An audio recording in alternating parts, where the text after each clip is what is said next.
I definitely witnessed a progression in Mr. Epstein's behavior and a modification, if you will, where in the past, in the early 90s, I don't remember traveling so much with other people, or there'd be a masseuse or a yoga person, but now he started to travel with always a masseuse, whereas in the past it wasn't always a masseuse or always an instructor. There was now starting to be always an individual or a friend or whatever. There's always maybe the word would be entourage. But these were always people in their 20s, late 20s, early 30s, as my memory sees it, as I observed that time. And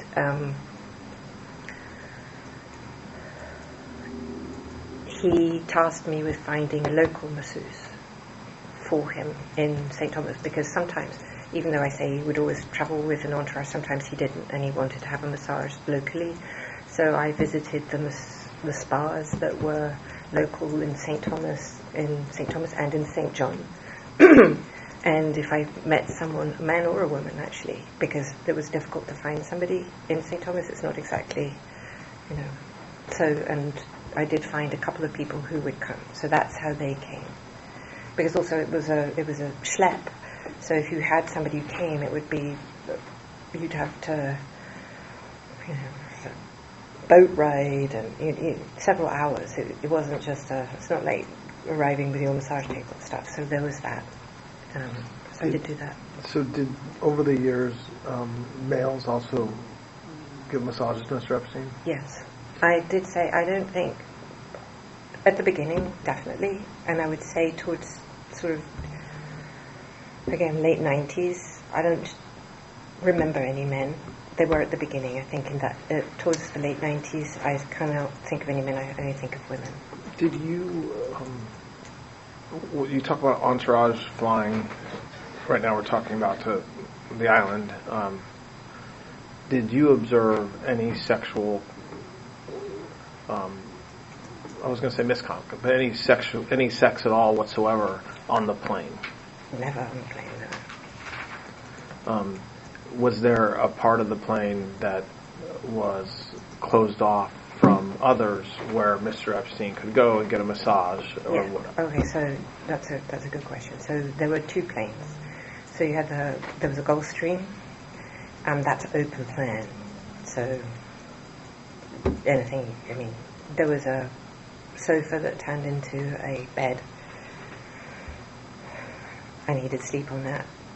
And then, but in the Boeing, which he flew on a lot, there was his area could be closed off with a door, and behind that door there was a bedroom and an office. So if that door was shut, you wouldn't see it. But but you never observed Mr. Epstein engaging in sex or getting a massage with somebody where the masseuse was not clothed on the plane? I can't say that. I might have. Okay. I definitely might have, either both in the Gulfstream or in the I'm sure I did, but it's not. I can't. That's fair. Okay. I'm absolutely sure I did. I must have, because he was so obsessed with someone rubbing his feet, or just when you ask me about massage, I just want to be clear. I generally what I think of that is somebody on a massage table, but other people might think of it as something different. You could have someone rubbing his feet or his shoulder. I saw that all the time. That I did. But that's separate from being on a massage table. How, again, I know we're talking about a decade-long period, but during the period we're talking about, in a 7-day week, how often would Mr. Epstein get a massage? In the 90s, when we're talking, he would get one every day. I think as that time progressed, he would get one maybe twice a day. I do want to say that there was maybe a reason that things altered or morphed or progressed, and it is maybe part of the reason also that he and I our relationship, or however somebody wants to call it, altered. And he started doing testosterone, and that altered his character.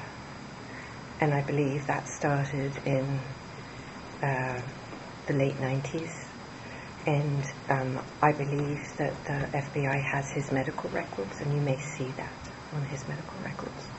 So you believe that he started taking testosterone in the 90s, and when you say that altered his behavior, you're saying it made him get more massages, or that was just one part of what changed about him? Well, he became more aggressive. Nice. And I think that he may be, now I'm just imagining that the testosterone altered his desires or something. Does that... And so when, given what you've said the past couple hours about his kind of progression or change, let's focus on that time period. So more towards the late 90s, yeah, okay. So 96, 97, 8. You know, when you've said that he changed, did you know flat out that he was having sex or otherwise some sort of sexual conduct with masseuses regularly? Flat out, no. I denied that. I couldn't imagine that he would. But I think, looking back now, that I did not. But I started to suspect that he was not faithful. It seems ludicrous, but that's what I thought. But if he's flying from Palm Beach to St. Thomas, or if he's flying all over the country to New Mexico or to New York, or even in Palm Beach, and there's young women, putting aside whether they're under the age of 18 or in their 20s, every day at the house, multiple masseuses, multiple massages on some days, you're interacting with the masseuses constantly, or maybe that's not right. Let me take back what I just said. Ignore that part. But you understand that he's getting massages every day, sometimes multiple times a day. By the late 90s, it's all women. Presumably, they're some of them are new, but they're also repeat masseuses. What did you? I mean, you had to know at that point that there was something going on beyond just he really needed to get massaged. Very fair question. There's two things. The first is the person that he saw the most at that period of time was in her 40s. Mm-hmm. And she was with him all the time. And I'm like, married as well. Yeah. And I'm square. And it never occurred, I don't believe it occurred to me at the time that with this woman he would be having relations, and he was with her. That was the person he had the most massages, yoga, and that with at that time in the 90s period. The second thing is that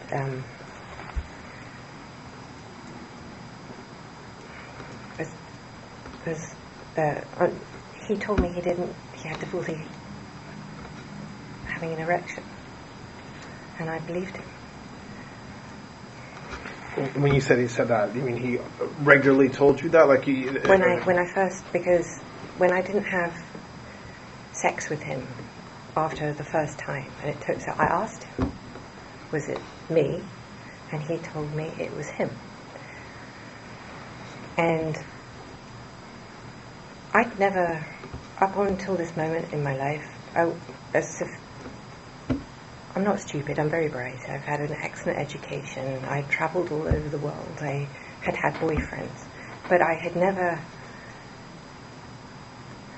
met or understood that somebody could be so, would lie to me about. It never occurred to me. I didn't have a frame of context within my life experience where somebody would be so manipulative and devious with me. And plus I just didn't have, and I was happy not to have sex because I have a condition that doesn't lend itself to that. Does when you learned, so fast forward just for a moment to the 2007-8-9 time period, and he's arrested and charged, and there's all kinds of press around his purported contact. At that point, did you accept that was true? Meaning, did it make sense at that point when you were reading about women who claimed that they had been abused, even underage? And at that point, did you think to yourself, well, geez, that makes sense now that I think about it, or no? First of all, I only read what was in the newspapers. I didn't have any other thing, and I'm embarrassed to say I didn't believe it. Okay. Right. I mean, you didn't believe that the accusations were true at the time. No. Yeah. So let's... And sorry, I need to say, even if they were true, I believe that he was duped and he didn't know that they were, whatever was in the papers at that time, whether they said that they were 17 or whatever. It didn't register. Because along with all of those, well, not in 2006, but later when the more salacious and other allegations came out, I knew were utterly false, which then just reinforced my belief that the rest was not true. Let me ask you a question about the age of the masseuses over the years. I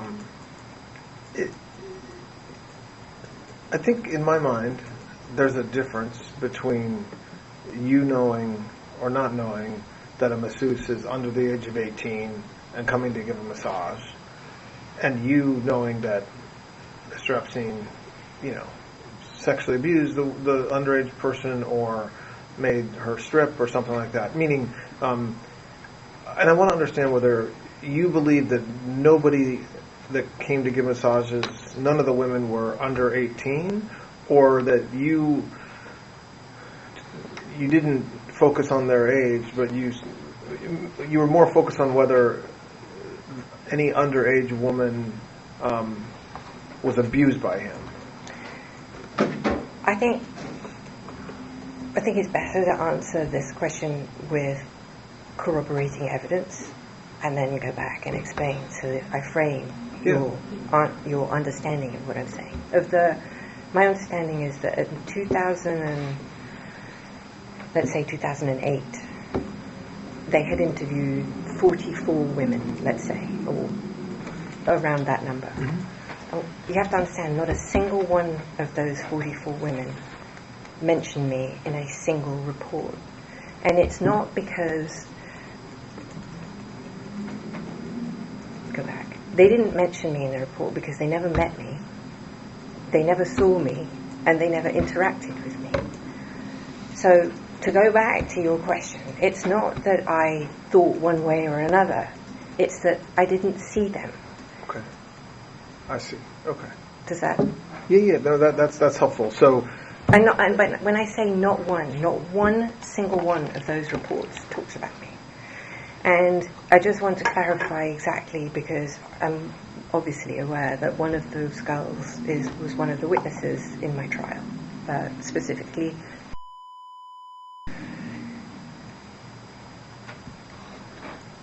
To use her own testimony so that you don't have to hear my point of view, it's better if it comes from her own words, and that way there's no second guessing what I'm saying. Herself said that recruited her, brought her, and trained her. Those are own words. Where was I going with this? That you didn't know. I mean, I assume. Oh yeah, sorry. Yes, I'm trying to remember words. It's okay. I really do have some slow cognition issues. So she she testifies that it was that recruited her and trained her, and not you. So then in her first FBI meeting, she reports seeing a woman with short dark hair at the house, which then is used as evidence that that person was myself. But the maid lady that who helped keep the house, John's Alessi's wife, and with an accent, I believe she said. John Alessi's wife had short dark hair and an accent. I'm sorry, but I find, and you can ask yourselves this, I mean, I've obviously modified my accent. I've been in America a long time, but I'm British. I've been brought up with a very strong British accent. And I don't believe there's American on planet Earth that doesn't recognise this to be British or Australian, maybe, if you really don't know. But it's not some random accent. Now, the Hispanic, maybe, okay. That was John's wife that she saw, not me.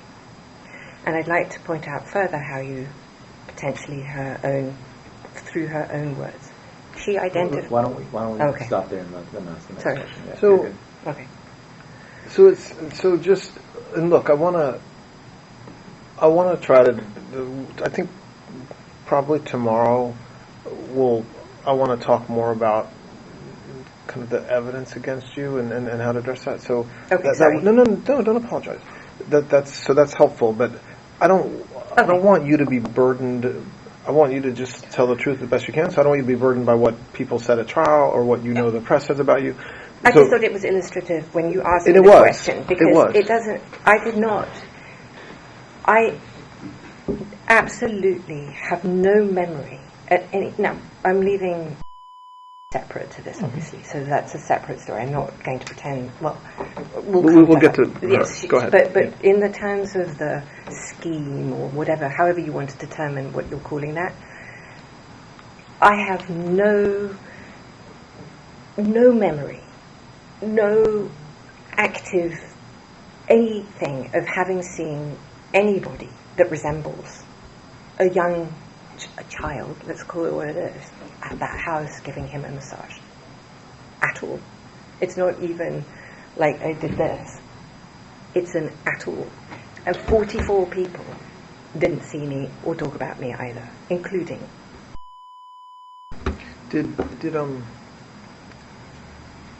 And when you say that house.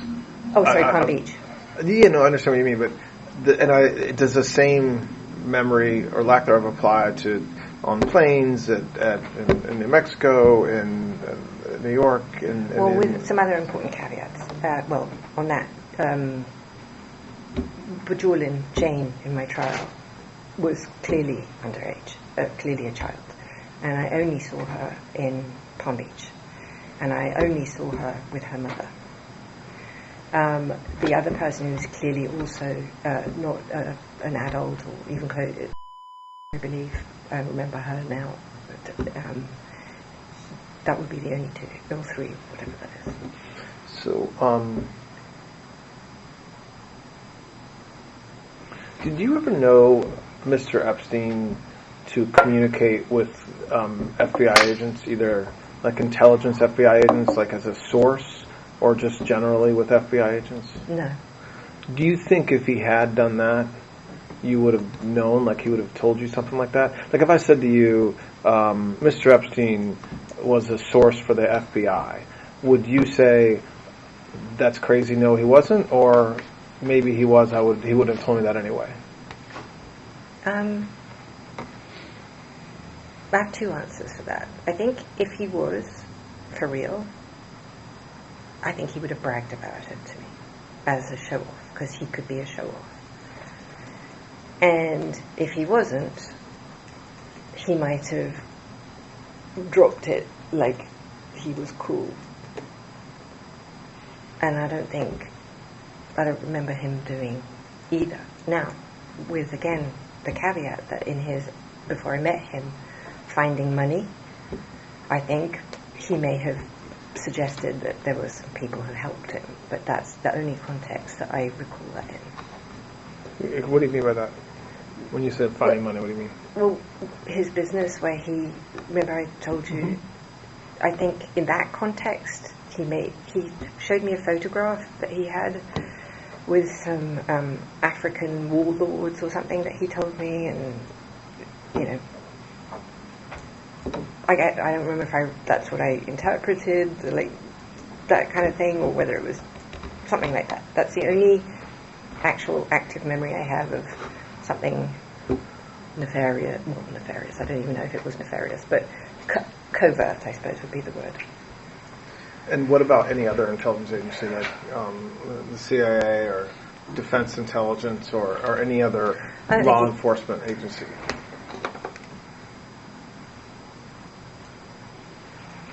All right. I don't think so. I think that I don't remember anything like that. I just don't think he had the wherewithal, and I think that whole aspect of that is. Can I use a bad word? Yes. Yes. Bullshit. Okay. And what do you think is bullshit? Meaning,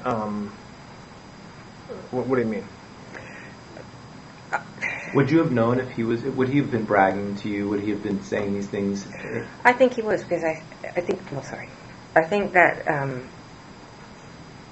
I think one of the reasons why he liked me was because of my family connections, and why he liked other people was because they were cool or whatever. And I think that certainly early when I met him, he would have tried to impress me, or tried to show off, if you will, like he was that guy, and he wasn't that guy. And so, and I think that he would have tried to bullshit me, and he didn't. So I think it's. He may have tried to bullshit me, but not. Right. Sorry. So I want to just shift for a few minutes to talk about post 2000 to kind of when your relationship changed over the years with him. Did there come a time when Mr. Epstein, did meet members of the royal family? Yes. When was that? So I need to go back, because I think I may have misspoke. Okay. Well, I didn't misspeak, but it's something that I had forgotten. Yeah. Before I met Epstein, Mm-hmm. he lived in London for a period of time. I don't know for how long. And he met and knew some truly fancy people, like people, high society people. That included Princess Diana's best friend. Her name was Rosa Monckton. And Rosa's husband, Dominic Lawson, who's a famous journalist, actually he's a very well-known journalist. And when I... and he was friends with the Barings Bank, and he had, like, sort of... That was... You're before talking about he met me. Before, so in the 80s. Yes. He was dating Eva Anderson, Miss Sweden, I think. I don't know when she became Miss Sweden. Okay, so earlier when you said that he met them later, you Yes. think he may have met some members of the royal family, or certainly British high society? He met, I don't know about the royal family, but certainly high society. Okay. And the reason why I know this is because sometime this is a documentable thing, whatever. There's a photograph that can give you the date, because I don't remember what the date is of this. So there's something that will peg whatever this date is. I don't remember when that is. Epstein went to London without me. He often went everywhere without me, but he was in London without me, which was decently unusual because London's my hometown. But anyway, he went without me, and he went to a big event in. I think it was in the park. Anyway, it was a big event. It's on the news. It's like there's photographs of it, and I don't know if he sat with Diana or he met Diana or he'd already met her. I don't know, but this I believe was organised by Rosa, and so I don't know if she was being set up as a date for him, maybe, because I don't want to speak bad of Diana, but I'm not going to do that. Okay, so that was pre-meeting you. Oh, no, that was when that event happened when we were. Oh, okay, that was. No, it's when we were. Okay. I'm not going to say together, but Okay. How about this? When I was his employee. Okay. Better. So now moving back to the 2000s, there come a time when Mr. Epstein met Prince Andrew? Yes. And others in the royal family, or just Prince Andrew, as far as you know? Well, so as much as I can piece it together, first of all, let's just state I did not introduce him to Prince Andrew. I did not introduce him to Prince Andrew or to Sarah Ferguson. That is a flat untruth. I'll start with that. So now I'm going to tell you how he did actually meet him. So if you find me that photograph, I can date that time when we met Princess Diana at that event, and based on that I'll be able to tell you if it's pre or post that event, because I haven't looked it up, and I've never bothered to check. So Lynn Forrester, who was a client or some type of client, or I think she actually tried to date him, or might have dated him for the record. She was in... Do you want to ask me something? No, go ahead. Okay. She was... she had a house, or she rented a house in the Vineyard. I think it was in the Vineyard or Nantucket. I can't remember now which one it was. It was one of those. It's either Nantucket or the Vineyard. And invited Epstein to go. And I believe that's when he met Prince Andrew. However, I believe that before that event, he had gone to the Bahamas and had hung out with Sarah Ferguson. And Sarah had called Epstein and had arranged with Lynn, or I don't know now, I'm speculating. Anyway, long and short, he met Andrew at there. And I'm not holding you to an exact date, but when Well, we can date was it that? from that picture, if you find me the picture. But do you know, without looking at a photo, in your mind, approximately when was that? I want to say it was 2001, 2002. Early 2000s. Yes. And I think it was actually Prince Andrew himself who suggested that he met Jeffrey Epstein through you. I think that's true. So, well... It's true that Andrew said that. Yeah, no, I'm sure it's true. Because I'm English, and my close friends are all close friends with Sarah and Andrew. And I would not say that I was close friends with Andrew before, but certainly we were friendly, and certainly his best friends, some of them were very, very close with me. And I think that my friendship, me being present, or me, is what made Andrew like Jeffrey more, trust him, or I think that's so maybe you don't it. dispute that that you kind of had a role in them getting together. You're just saying you didn't say, Prince, I would here's never Jeffrey. have introduced them. It would never have occurred to me to introduce them. I couldn't imagine them being friends. Two chalk and cheeses would never. I mean, for real, there's nothing there to connect them. So he met Prince Andrew, and then he had a relationship. I don't like that word. It sounds funky. They had a Acquaintanceship. Thank you. And through Sarah, actually, I think Sarah is the one that pushed that. And they met and hung out, I want to say 2 or 3 times. That had nothing to do with me. I wasn't communicating with Andrew. I wasn't in touch with him. And I know this because I was annoyed. And I felt left out. And I felt disrespected. And I was like, this is weird. I couldn't even imagine Epstein and Andrew together. And I thought that Sarah was trying to put the moves on Jeffrey, if I'm being honest. And I thought the whole thing was annoying. And I was pissed. So what happened with their relationship, putting aside the publicity around Prince Andrew's purported relationship with... what happened, as far as you know, with Prince Andrew and Mr. Epstein's relationship from the times you just described? Okay, so after that, at some point, Epstein told me that Andrew was coming to New York and I needed to organize the whole thing. Right? That's classic, by the way. Classic Epstein. Of course, if someone, I was like, all right, fine, whatever. And because he wanted to make sure that Andrew was taken care of and that he was comfortable, he had whatever he needed, and yada, yada, yada. And I'm like, well, am I going to meet him, or are you just going to have me do all the job? And he said, well, you can come and say hello. Right, wow. Well, that's so nice of you, for real. Because you have to understand, like, I don't know if I told you this before, but I did not have the keys to his house. I was not allowed to go to his house unless I was summoned or told.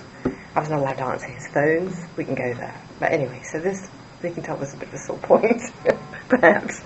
Anyway, so Andrew came, and of course, the minute we got together, I was like, yay, hi! And then it was so nice because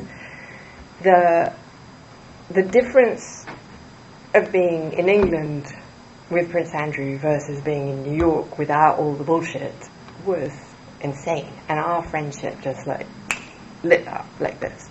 Because first of all, he knew that I'm safe. I mean, safe as in I'm not, Nigel Dempster or taking a page. I mean, not in a million years would I do something so gross. And we honestly got on like a house on fire. I really liked him a lot, and it was so nice, and we just became really, really good friends. Much more so than when we were in London, if I'm honest. And then, with respect to and Prince Andrew, what do you know about that relationship? Would you like to ask that again? Relationship's a big word. Like I said, I don't like the word. Let's just start there. Okay. So I have read. I just want to piece together. Well, but don't say before you say what you read, because that's one of the problems is that we're all kind of all right. What we're I all know. informed by all the publicity and information around what everybody else has said. But what do you think, or what did you see? Well, what did you hear? What's an even bigger word than bullshit? Okay. Why? Well, go ahead. But finish that thought. Why do you think that? I'm going to tell you right now. I'm so happy to tell you. I'm excited. I'm beyond excited. Okay, so there's going to be a mixture of what I've actually seen and know from the evidence and versus what I've put together. Impossible for me at this point to separate everything, but I'll tell you what I know versus what I saw and what I physically have in here. But it's helpful for you to know. So, the allegation, I have to go with the allegation. The allegation was that at my house in London in March, whatever that was, 2001, I believe, we went to London specially so that could have a relationship with Prince Andrew, and she was paid a vast amount of money for that purpose. Okay. And that she then got in my bathroom in my house in London and had sexual relations with him, and then went into my guest room and had full-blown sex, and then left my house. Oh, he left, and she felt used and disgusting. And a photograph was taken of them just before all these events took place in my study. That is what is the story. Oh, and then after that, she met him several other times, but we'll come to that. This is where it will allegedly start. And they went to train. Oh, right. We went to a nightclub that night. Oh, we went to dinner, right? We went to dinner and then to tram. Okay, so the first thing about that weekend, that specific weekend, was that it's my mum's 80th birthday and I was in the country. And I have some corroborating evidence for that and a lot of testimonial that you can check. So that takes care of the reason why one of the reasons why her story doesn't hold water. The second reason why, so by the way, when I say that, my mum turned 80th that actual weekend, was her birthday, is on March the 11th. And the reason why I went to London, and I presume, but I don't remember, is why when we were, so the whole trip started because of Alberto Pinto, who is the decorator for the island and for New York as well. And he had wanted Epstein to go to see a house in Marrakesh, if I remember rightly, and went via the Alhambra. It was also for New Mexico. So there's architectural pieces that complained, and that was the basis of that trip. And I suspect now that that trip was planned all around the fact that I was going to be in London no matter what for my mum's 80th birthday at my brother's house in the country, which is approximately an hour outside of London, an hour and a half outside of London, at my brother's home.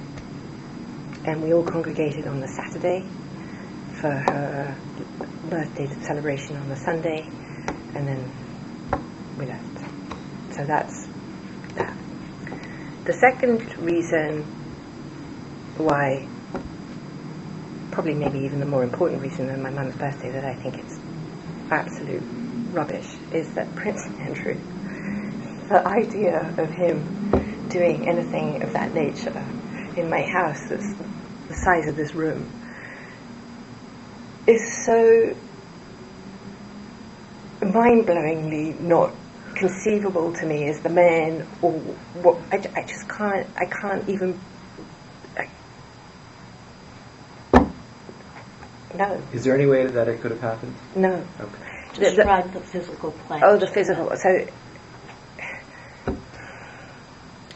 my house was tiny. I think it's 900 square feet in total. Well, maybe that.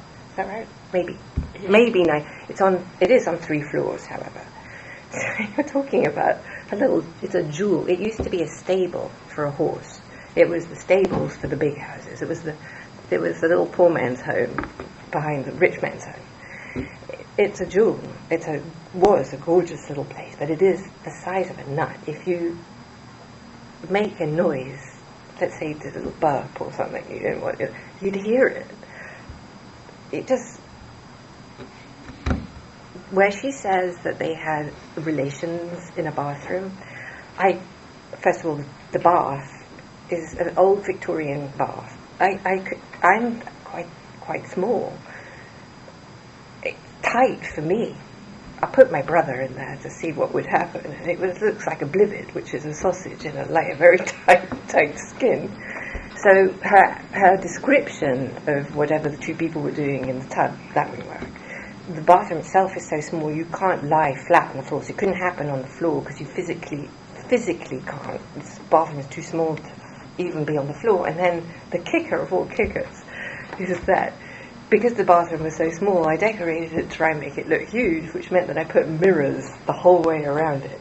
And what was so fun about being in there is that if you stood in the bathroom, you saw like 100 of you, like you do if you were in a fun house. Yeah, well, Alice in Wonderland, or one of those things that you would see yourself going stretching everything. And it's the image. If you said you were, let's say the telling the truth, she could say she was having sex with 5,000 generations of the royal family because that's how far back you could see yourself. There is no way in God's green earth, if that had taken place, that this is something that you would miss, because you can miss it. If you were standing there now, you'd see the whole of the FBI, the whole of the Department of Justice standing behind you. It's like, no. Did you also explain where the tap was in the bathtub? Oh, well, it's an old Victor. And a tap. So if you were in, God forbid, if you were in the tub, this was the tub. My tap would be here. I think. No. So you think it's kind of logistically and physically not something that could have. Well, there's that, and there's just Andrew would. He's so.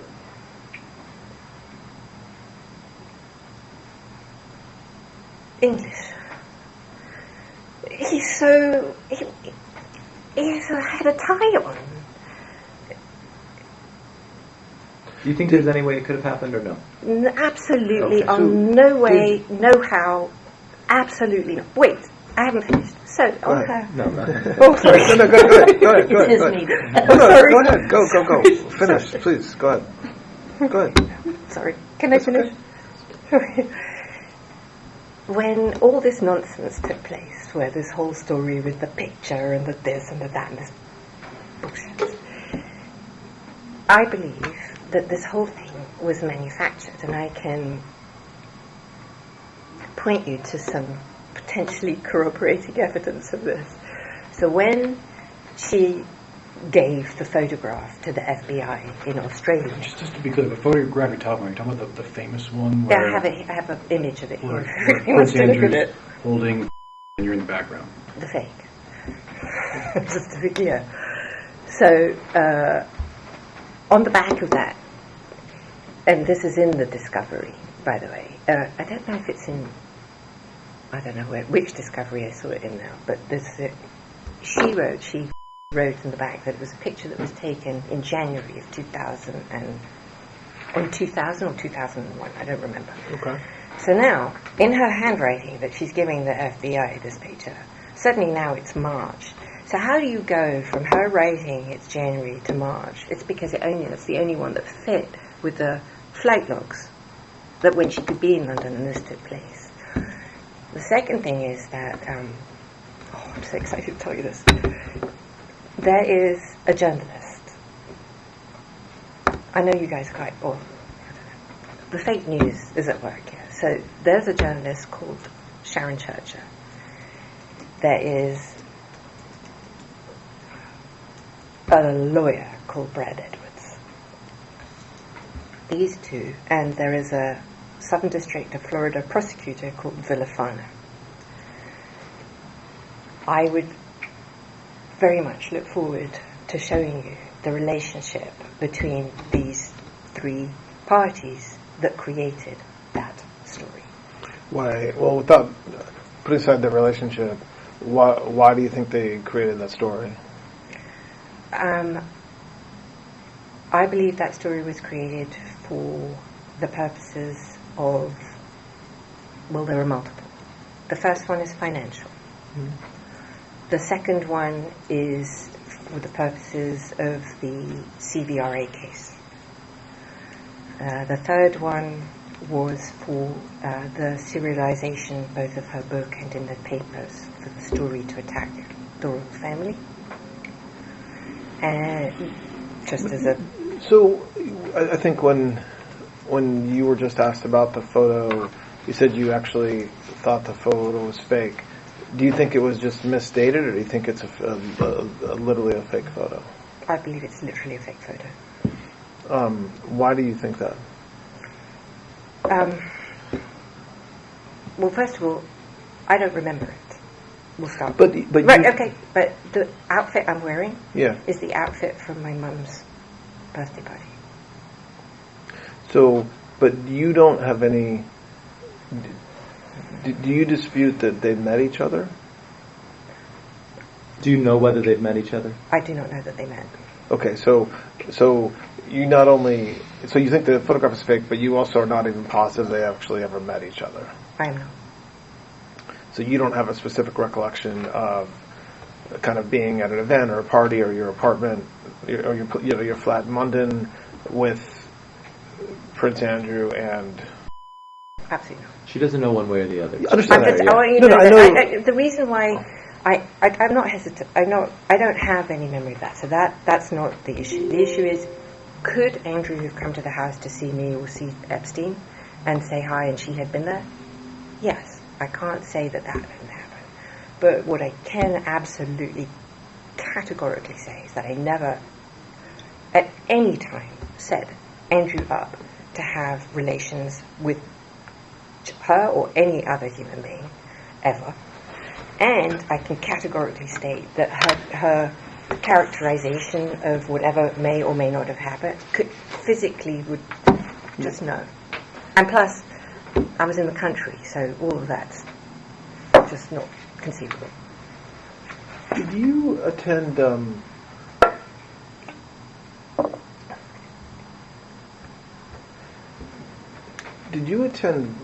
social parties over, and again, I really now am focused on 2000 plus, so not the early years, where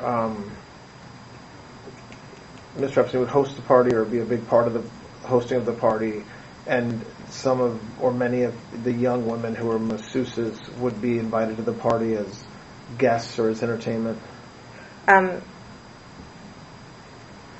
I certainly went to his house when he would have people who would be there that were, the way I would think of it and I would characterize it, were his entourage. That's how I thought about it.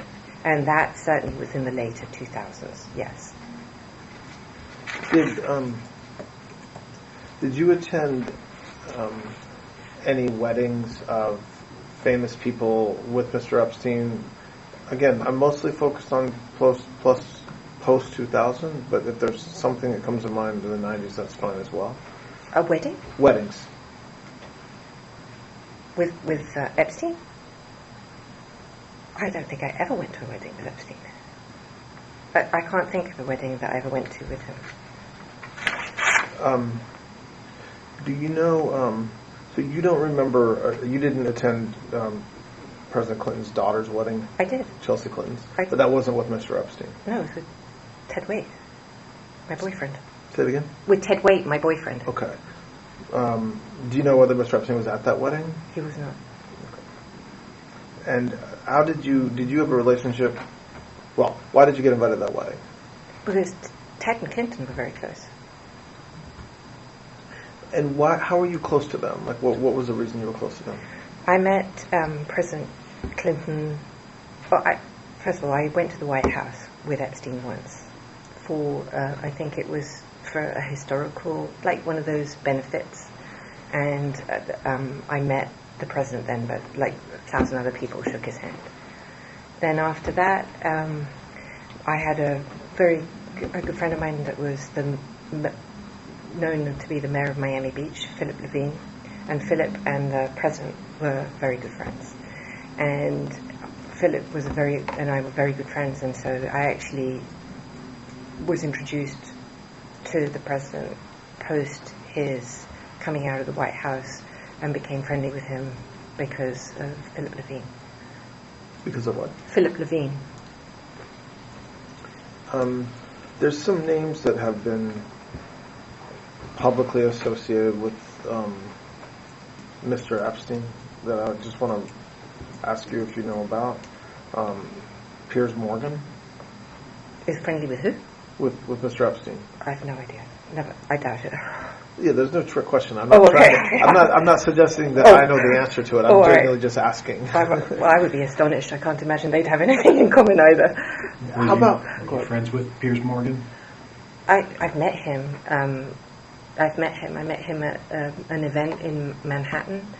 I can't remember what. More recently, so probably in 2012, 30, something in that, and we had a very nice conversation. So I remember that. I remember thinking I don't remember if I'd ever met him before, but I remember thinking how nice he was and how I was surprised. So I liked him. What can I tell you? So that's the only memory I have of that. I'm not sure if that's correct, but that's what I think. I don't have a correct or incorrect. No, I just don't know. I just want to try and. No, but I want you to believe me, because I mean this. There is so much information in the public sphere about you and Mr. Epstein and others around, and some of it is definitely true, and some of it is definitely false. Okay, all right. So when I ask a question, if I think that you're not being honest or that you're missing something, I'm not. This isn't got you. I'll say that to you. Did you ever meet JFK Jr.? I'm sorry? Did you ever meet JFK Jr.? Yes. When was that? I met him at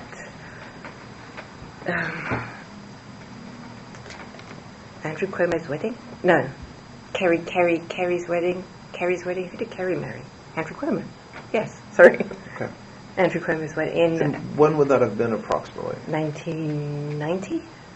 So before or 1989. Something like that. But would that have been before you met maybe. Mr. Epstein? Yes. Did you have any sort of professional or social relationship with John F. Kennedy Jr.? I fancied him. You what? I thought he was very attractive. Oh, you fancied him? Sorry. Aside from finding him attractive and fancying him, did you have any sort of social relationship with him? I mean, we knew each other, and I thought he was wonderful and fun, and I enjoyed meeting him. But we went out. I wanted to say we had a dinner or two, but I was very excited. But that was it. And then Alan Dershowitz. What's the question with Alan? Do you say it again? What's the question? Do you know Mr. Dershowitz? Yes. Do you know whether he knew Mr. Epstein? Do you know the nature of their relationship? I definitely do know Alan. I'm just trying to remember if I knew him. I'm trying to remember how I met him, and if I met him separate from Epstein. I don't remember, so that I have no recollection. I remember. I know that he was Epstein's lawyer. I don't know if they had any relationship prior to that. I don't remember. Oh, I do, actually. So, I think they met at the same Martha's Vineyard through Lynn Forrester. Now, I think that's what happened. I think that's it. And why do you think that? because it just popped in my head. Okay. And you said that Mr. Dershowitz was Mr. Epstein's attorney. Do you know whether they also socialized? So my personal memory of when I have two distinct memories with Alan. One is with him and his wife at the island, and I absolutely remember that. And I remember, I think, going to his house in Boston. If he had a house in Boston, that's the only two times I remember. Did you ever observe Mr. Dershowitz doing anything inappropriate with young women around Mr. Epstein? Never. Did you ever hear anybody ever tell you that he had done anything inappropriate? Absolutely not. Do you know one way or the other whether Mr. Dershowitz ever got a massage at the island or any of the locations that he was at with Mr. Epstein?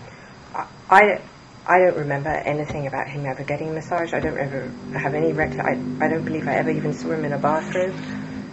I have no knowledge of that.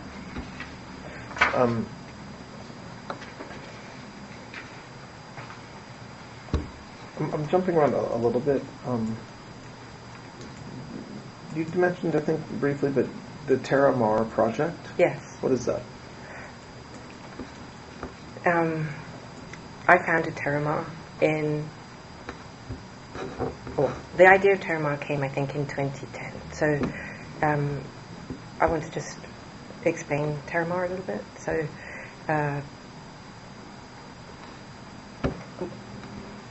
Ted and I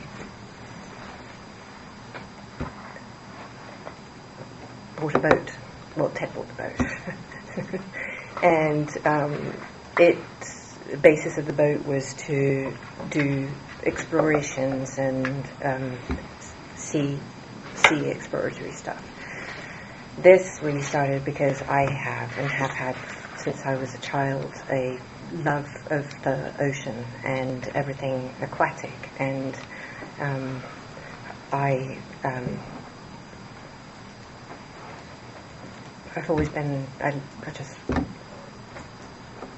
I'm nervous about the state of the ocean. When Ted and I, we worked with National Geographic, and we did exploratory work, and the most exciting, we did many exciting things, but one of the most fabulous ones that we did was we looked for Amelia Earhart twice. I did 2 expeditions to look for Amelia Earhart as an example of an exploration that we did. And he had a foundation for the ocean, and we worked with Nat Geo, we worked with Woods Hole, we did amazing things. He bought the Remus 6000, so when the plane went missing, the plane that went, was it Air France, from Brazil to Paris and went down, it was the Remus 6000 that found that plane. It was one of those deep sea underexplorers. Anyway, when I broke up with Ted, one of the things I did not want to give up was my love of the ocean and everything that we did. And Terra Mar, the genesis of Terra Mar came from that. So Terra Mar obviously means land, sea, and the story of the ocean is that Earth really shouldn't be called Earth; it should be called ocean, because 3/4 is the ocean. So I wanted to not clash with anything to do with Ted, because it was a bit awkward between us. And so he took all the part of the ocean that was close to land, so within 200 miles, and so I decided I would focus on all the part of the ocean that was outside of national borders, Terra Mar. And that's the genesis of Terra Mar. Okay. So what was the time period of that? That, I think, after I broke up with Ted, so 2010, 11 is when it started, and then I ran it all the way up until whenever the Epstein drama struck, and then I just shut it down. I shut it down because I didn't want what was happening to hurt the Smithsonian or Nat Geo or I just couldn't let everything be hurt by what was happening to me. Do you know Jean-Luc Brunel? Yes. How do you know him? I met him, so when I told you I was working for the European for my dad, and I was in So charge. back in like early 90s. Yeah, and I was running a magazine. One of the things in the magazine is fashion, and so I was going to some fashion shows, and I was looking for fashion sponsorship. And in fact, when I came to America, one of the first sponsors that I got for it was Ron Perlman at Revlon, who was great. And I met Jean-Luc through just in Paris like that, but socially not. Did Mr. Epstein know him as well? Did you later learn whether they knew each other? I'm not sure. I don't. He would have. Epstein had his own fashion situation, so he would have. He didn't meet Jean-Luc through me. Did you ever observe them together over the years? Absolutely, yeah. I saw them many times together. Did he visit the island? Did Yes. he go to Palm Beach He went, House? Yeah, he went everywhere. I saw him in every place. Do you ever observe him getting a massage? Or do you ever know whether they got a massage? Maybe you didn't observe it personally. You don't remember? I don't know. I mean, I don't. I have no conscious memory of Jean-Luc. I would imagine that he did, but I don't see it. How about Mr. Weinstein, Harvey Weinstein? What would you like to know? Do you know him? Yes. How do you know him? Like, I guess when I say how do you know him, is it a relation you had kind of separate from Mr. Epstein, or did you meet him through Mr. Epstein, or? I wouldn't. both? First of all, I wouldn't say I had any type of relationship with Harvey Weinstein. Okay. In any context. Socially, I would meet him because I would go to events that Harvey would be at, and also his wife was English back then, Georgina. And so friendly also would be a big word, more of acquaintance, so we would see each other, and I would go to Miramax events. But there was a couple of people who worked for Harvey who I was friendly with. His primary producer, whose name is Meryl Poster, who I was friendly with, and yeah. So, Do you know whether Mr. Epstein had his own relationship with Mr. Weinstein? he did.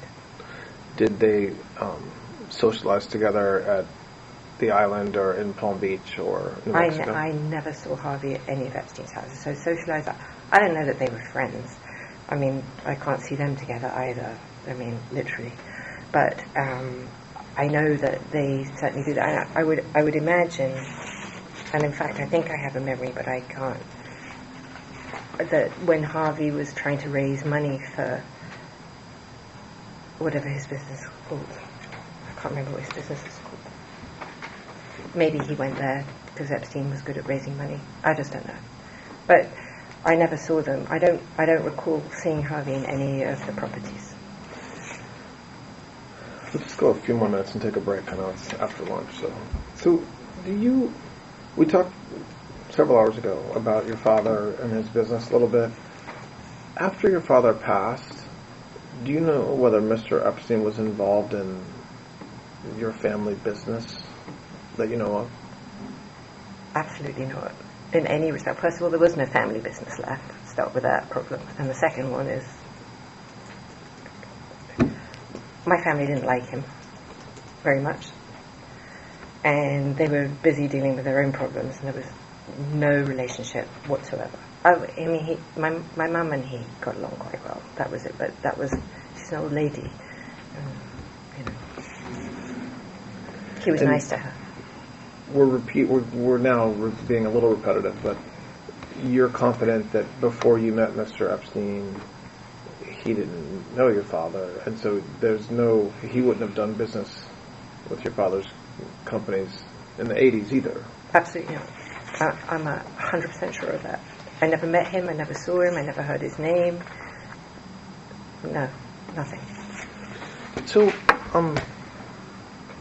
there's been a lot of conversations about whether Mr. Epstein maintained like a list of people, like a book of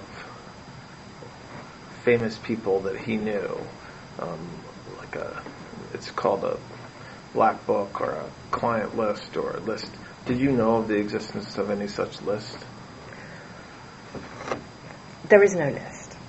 We'll start with that.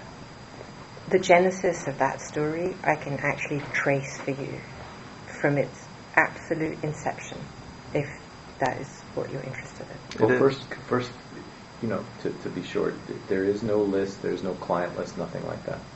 No, there's nothing like that. That you know. That I, obviously. Right. Yeah. Okay, so you say you think you know the genesis. So go ahead, tell us. I'd like you to know that I have brought some supporting corroborative evidence.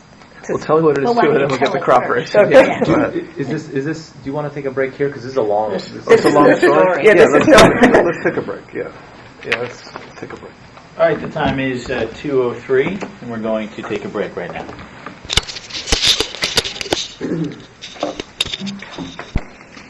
All right, we're resuming the recorded proffer of Miss Maxwell. It is 2:16 on Thursday, July 24th. And the recording device is now on. So when we stopped to take a break, we were talking about what has been publicly discussed as a black book or the Epstein list, and that's where we are. So you said you think you might know, or that you're aware of kind of the origin of this narrative. Right. I just want to reiterate again, there is no list that I am aware of. I've never, at any time, at least during the period of time when I was present. Okay.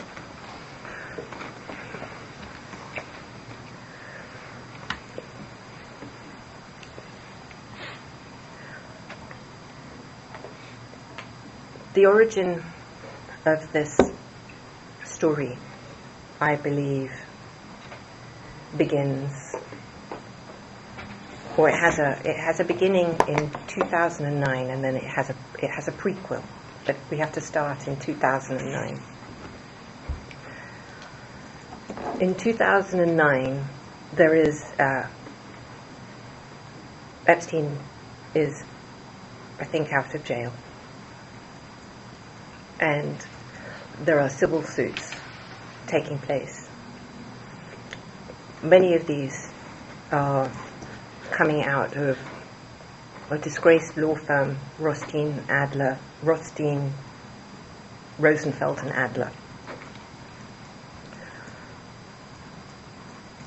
At that law firm is a lawyer who started there in April, May 2009, called Brad Edwards. In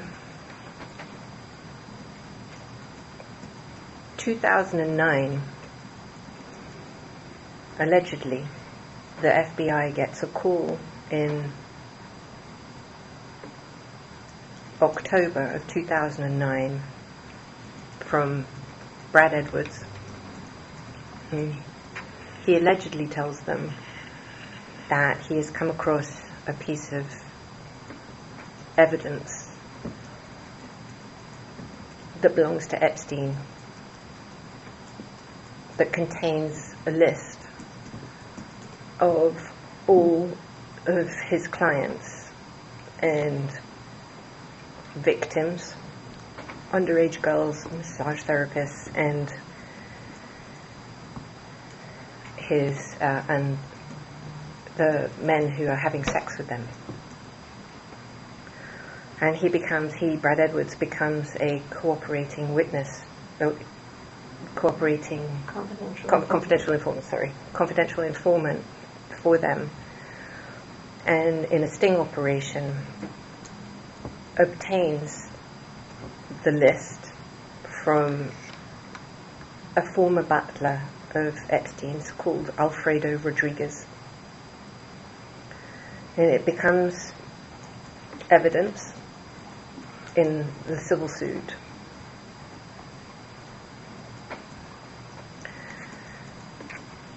In the Alfredo Rodriguez is subsequently prosecuted for having an AK-47 or something weird, some guns or something, and goes to trial, and there's a criminal complaint that the FBI produced, and in that criminal complaint it says that Brad Edwards became aware of the list, but we'll call it the list for the purposes of this, after Alfredo Rodriguez's 2 depositions that are held in Epstein's civil suit. It's in the FBI's affidavit that the evidence was collected, and Brad Edwards became aware of it after the 2nd deposition. It's in the criminal complaint.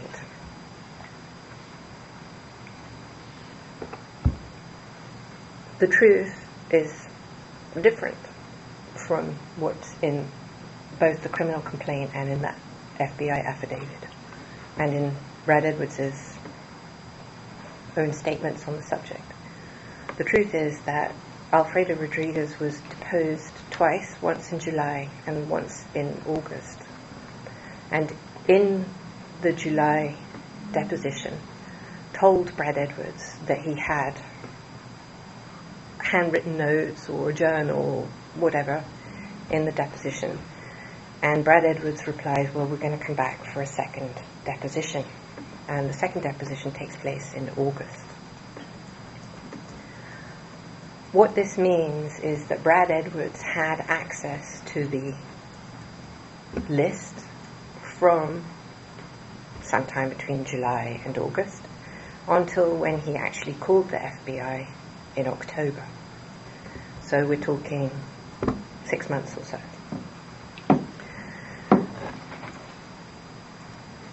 Rothstein's firm was raided a few days after the list went into the FBI's hands, and subsequently Rothstein himself was prosecuted for RICO and I believe went to jail for 50 years. As part of that RICO case, he admitted to, on the record, and was, I don't know whether he was prosecuted for creating fake settlements and fake evidence in Epstein's case.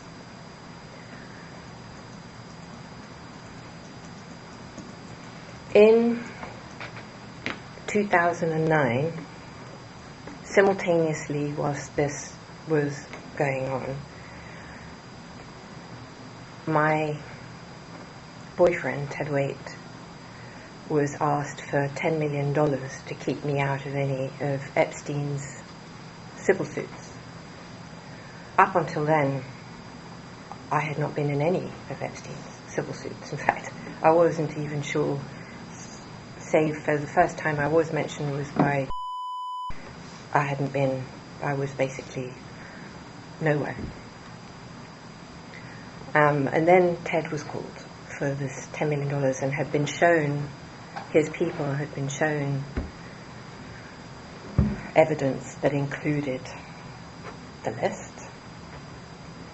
the flight logs, and various other pieces of evidence. Now we're going to the prequel part of this story, so then it can tie to how this starts. In 2007, Epstein signs the non-prosecution agreement. He then fights the prosecution agreement or debates it through the DOJ or whatever happened there, and goes to the court in 2008 when it's accepted or whatever that is. Villafana was the lead prosecutor, in that case, and she, I think, was not happy with the outcome, and utilized at that time Brad Edwards to file the CVRA case. Now, what I have managed to understand from this is within the OPR itself, there is evidence. There it says that Brad Edwards was the only lawyer that she was allowed to talk to. So I just want to preface that. The reason why I know that she went behind Acosta's back and everything else to do this is because Brad Edwards, in a podcast, made the revelation.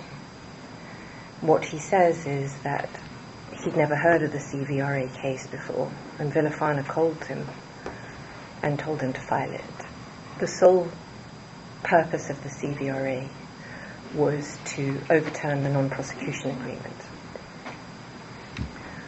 So what I believe is that Villafana worked with Brad Edwards, who she had also he was the lawyer that she had selected as a pro bono lawyer for some of the victims. And he was also working for Rothstein's firm that was under RICO investigation for that entire time, creating fake evidence in Epstein's case. And she had just filed hidden, secret, using Edwards to overturn the NPA by filing this CVRA case. That's sole purpose was to overturn it.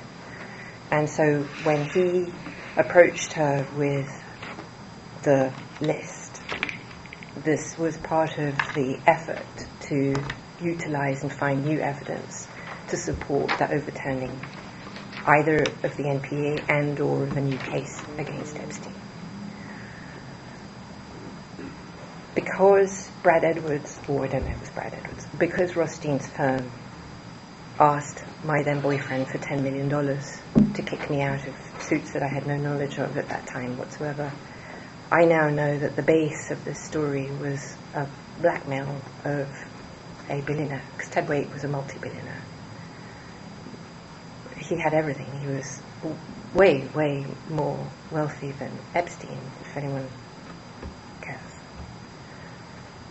And that is the reason why Ted and I broke up.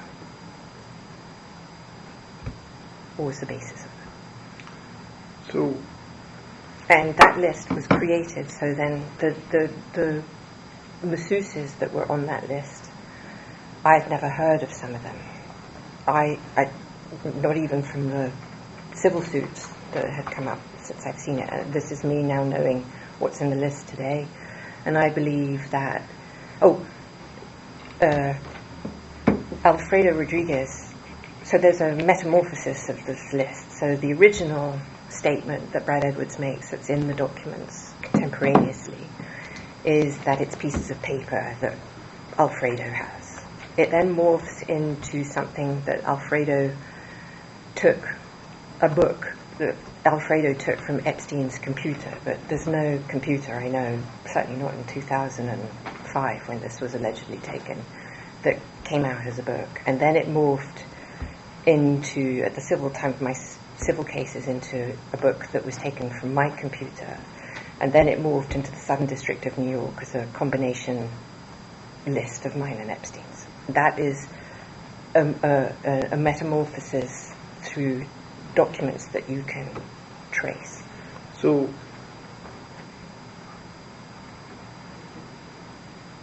there, in your mind, well, from what you just described, there is a list.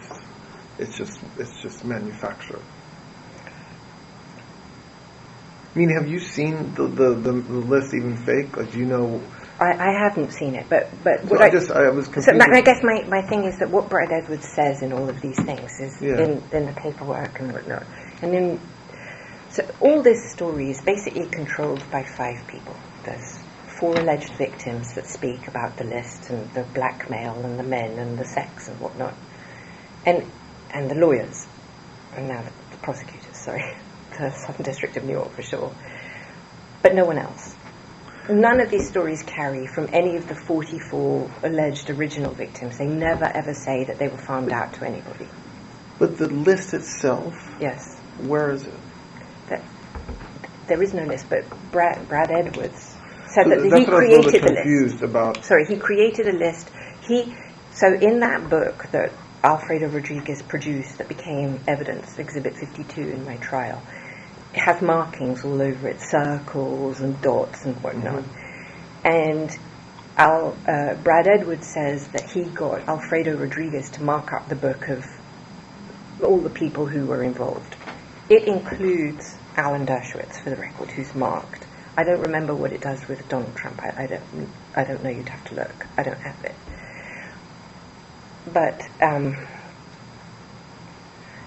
I believe. So what he did, he marked up. I don't know. Somebody marked up that book of names, and I think all the names of the people that they went for were originally selected between two sources. One was this alleged book of names, and one was also from the telephone logs that were collected from the house in Palm Beach. And just to finish it off, there is a note. I have some papers for you if you wanted them, where Brad Edwards says that he has a list of 25 men that he got money off. So the list that everybody, the black book, the list. What you're saying is that your Exhibit 52 from your trial, which is like more of an address book or Rolodex type thing, that Mr. Rodriguez, Alfredo Rodriguez, your understanding is that somewhere along the way he went through and kind of marked that list to I don't know where that book actually comes from. Okay. I don't know what that book is. That book is some type of a compilation, but what it is it's just pieces of paper with type. So if you could have made a list. I could put. But you're referring to something that's been public for a long. I mean, if we're thinking about the same thing, you're talking about You're right. It's like a bunch of different types of paper, or whatever. I only have a copy of it, but with big parts of it redacted publicly because yes. People's addresses and yes, whatnot. Yes, that's what I'm I'm talking about. Okay. So yeah. Oh, perfect. Yes. So you will find. We're looking at Exhibit 52 now. Okay, so you're looking at Exhibit 52. So the one they produced, the Southern District of New York actually produced a book for me to see it as evidence, the actual thing it was. And it has marks, it has tabs, it has things, it has names I've never seen. It had like that list of that list was basically the names that they choose to produce at trial. Now, in Rothstein Adler's firm, I also have some documents where Rothstein, his original scheme at Rothstein Adler was to place prostitutes. He had a bar, a dancey bar, where he had girls, and I believe he would use them and put them as fake secretaries in people's offices, and then she might touch him or he might touch her or something, and boom, he got $25,000 for that. And those girls, now I'm not saying that those are the girls that came in Epstein's case necessarily, but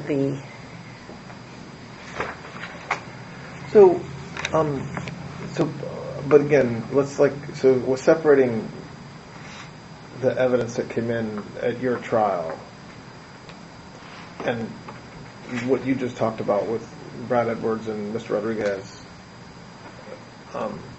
During the time that you were with Mr. Epstein, and even in the 2000s when you were around less frequently, you never observed or you never saw any sort of list or black book or a list of individuals who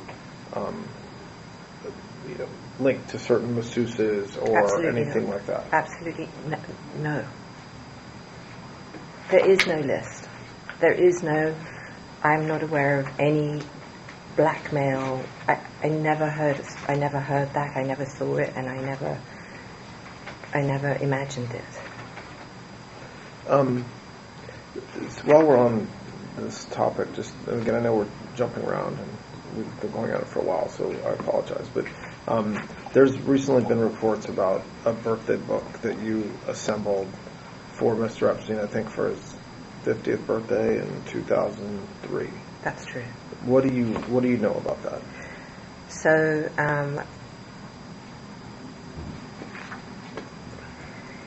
my mum did a birthday book for my father at his 60th. And when Epstein would talk about his 50th, he said, I don't know what I'm going to do. And I said, well, there's a nice thing. So my mum did this book for my dad. And he said, I love that idea. He said, can you help coordinate it? And he organised he called a lot of the people himself. I coordinated the putting together of the book. And in some instances, I called people to ask them to contribute. What was in the book? Like, what was the ask of the people you called? It's his 50th birthday. Say anything you want on a piece of paper. Okay. I mean, nothing more than Right. that. I mean, it was an obvious question, but you basically, his folks were invited to send something to you to celebrate his birthday. Yes, to say happy birthday with, like, have a wonderful day or something else. There was no ask. But I wasn't responsible for everybody in that book, and there were people that he would ask himself to contribute. And do you remember specific names of individuals who did send letters or who did contribute? It's been so long. I want to tell you that I don't remember. I honestly don't remember. The article talks about several names, but including the focus of the article, which is on Donald Trump.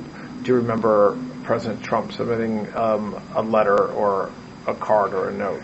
I don't. Do you think the articles? Well, do you remember seeing that book or any portion of the letters in your discovery in New York?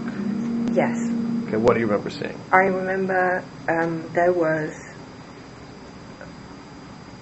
were some portions of that book, but what surprised me was how few there were, because I thought if you had those, where are the rest? There was none of Mr. Trump. In your discovery? In my discovery, sorry. President Trump, there was nothing from President Trump. And do you remember, but separate and apart from your discovery, do you remember one way or the other whether President Trump submitted a letter for his 50th birthday? I do not remember. And the article that references the letter talks about like either a picture of a naked woman or something like that. Do you have any recollection of that? I do not. No, I don't. Do you remember? So, what do you remember seeing from your discovery around the book? Like you said, portions of it or some of the pages. What do you remember? I remember there were maybe. I just want to say about the discovery that I had about. Maybe this is an exaggeration. I'm not sure, but in my mind, it's about close to 5 million pages. 5 million documents. It was a lot. And of that giant document dump that I received, I was only maybe as much as 30 to 35% I was never able to access. And this is documented at the court. And so I cannot say that I saw everything because I didn't. Yeah, okay. I just want you to know that. And I think that was by design. But you do remember... I do remember some pages. Seeing some pages. I do, of the book. yes. Okay. Do you remember which pages you saw? Like from who had written those letters, or no? I really don't remember. Okay. I'm sorry. It's okay. Did you or so the same questions we've asked about some other individuals? Did you meet Bill Gates over the years? Yes. Because of your relationship with Mr. Epstein, or separate? That one, well, I met Mr. Gates. I went to the TED conference. I went to TED conference and I actually spoke at the TED conference. Not the main stage, the sub-stage. And I also gave several TEDx's. And I met him there, but we weren't friendly, and I actually did meet him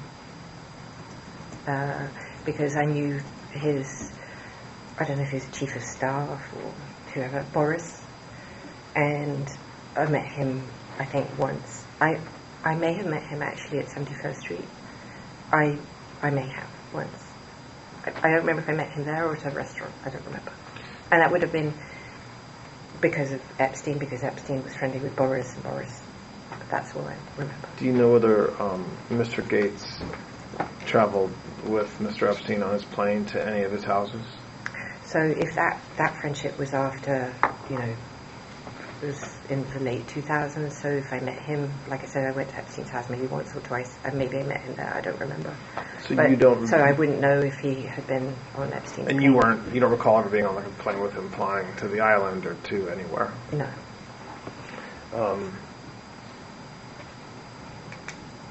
Do you know somebody named Reid Hoffman? I do. Who's that? Read Silicon Valley guy. Is what? Silicon Valley. And how do you know him? Through my friends in San Francisco. I used to have a very close friend who was in San Francisco who's part of that whole... I have several actually, or had. So is that a relationship you have kind of separate and apart from Mr. Epstein? Oh, separate. Do you know whether Mr. Epstein had a relationship with Reid Hoffman? I don't know. Did you ever observe Mr. Hoffman flying anywhere with you or Mr. Epstein, No. or getting massages? No.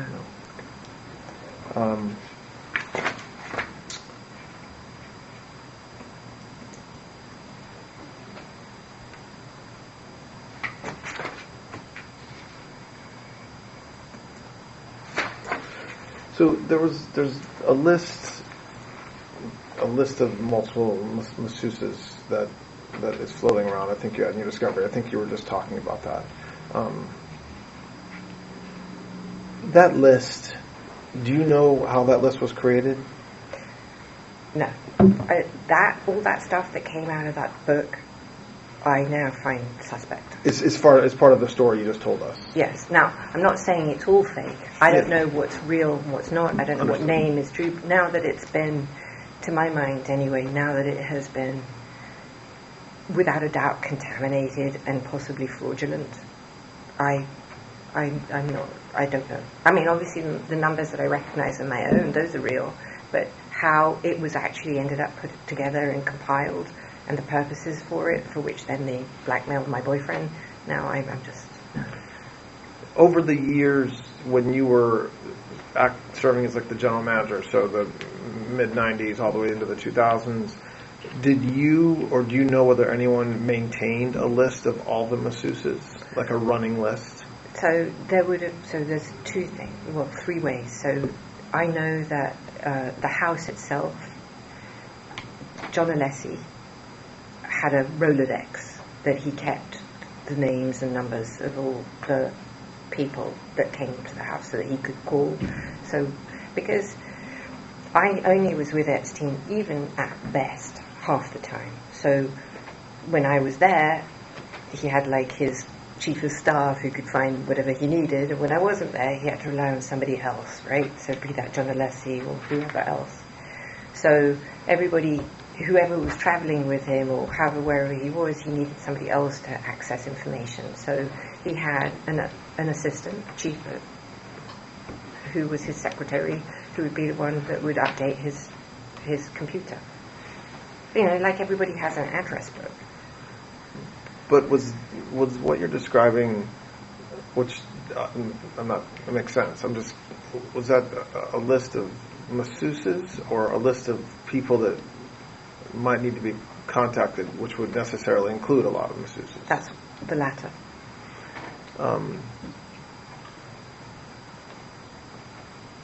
And did you update that? Like, were you one of the people that would add names to it? Like, if a masseuse came and leaves and Mr. Epstein says yes, she was good, would you be part? Like, how was the list kind of maintained, or who maintained it? Typically, no, because there would be an assistant who would do that. Plus, Epstein would not allow me to answer the telephone ever.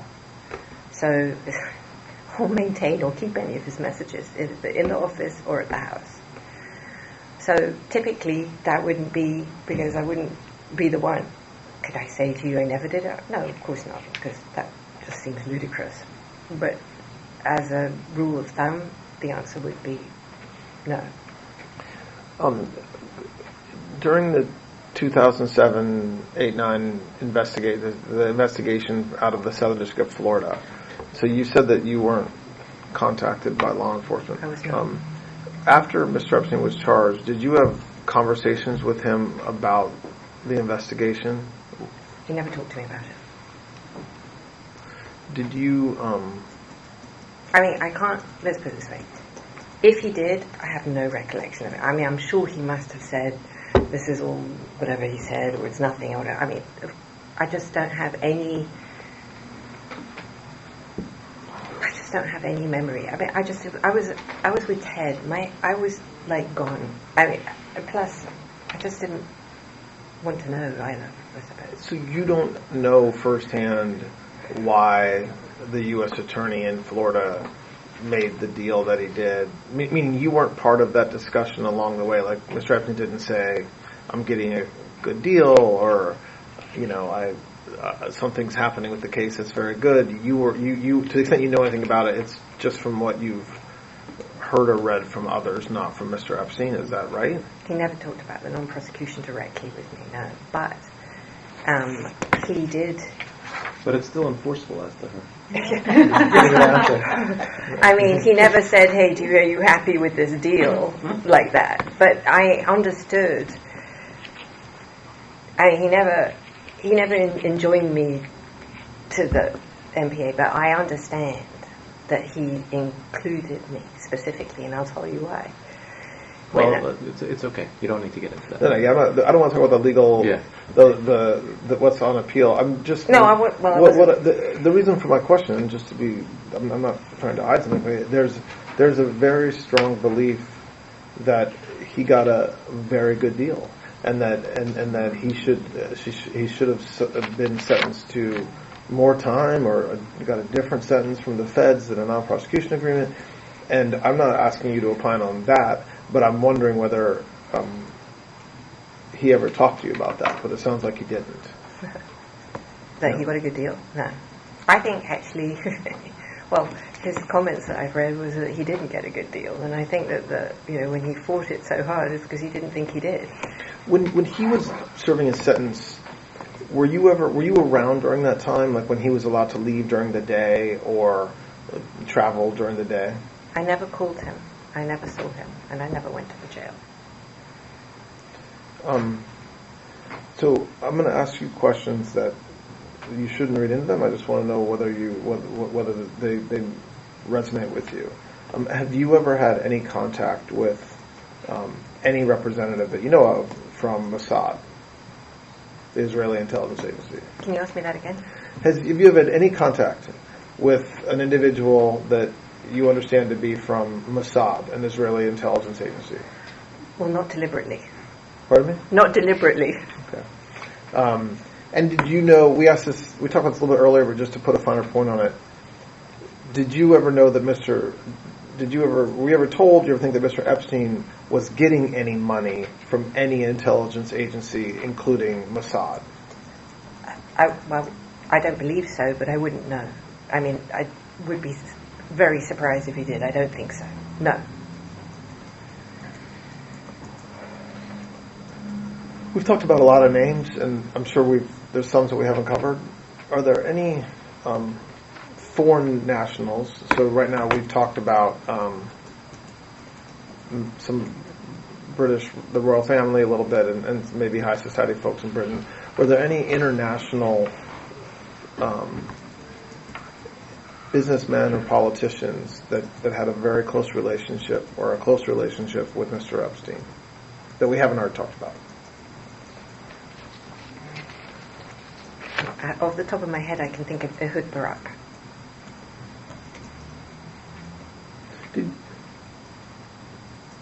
You said that Mr. Epstein, at some point in the mid to late 90s, he started taking testosterone. Did you ever know him to take any other drugs? No. I mean, he took pills for his heart, I think. But I don't know no substances.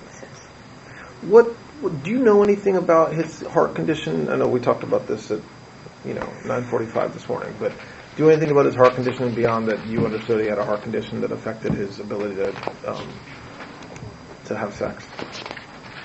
Other than what he told me, no, he never shared anything. But he did take pills. I don't know anything about that. And like I said, he did the testosterone, which made him mean. And we're jumping around a little bit. Sorry. Do you know someone named Donald Barr? No.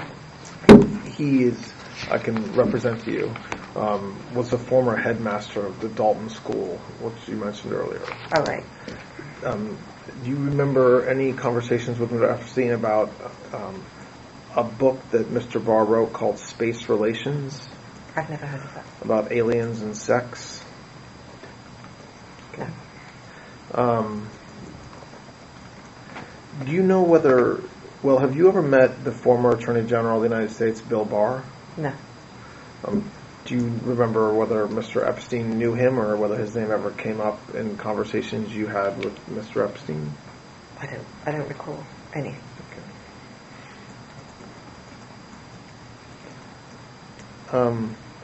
Did you have a relationship, or no? I'm using relationship, and I appreciate you don't like that word. Did you know Mr. Epstein's brother, Mark Epstein? Yes. How did you know him? Through Jeffrey. How would you describe your relationship? Close, friendly? My personal? Yes. Not that close, but friendly enough. I mean, you know. How was Jeffrey Epstein's relationship with his brother Mark, from what you observed? I mean, they were brotherly, but I think that I don't know. There are periods when they were closer, and then when they weren't. I think sometimes Epstein found his brother irritating.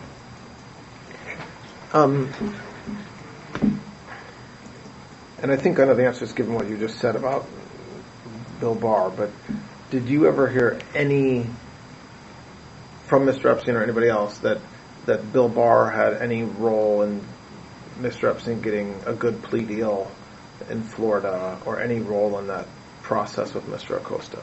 I never heard that.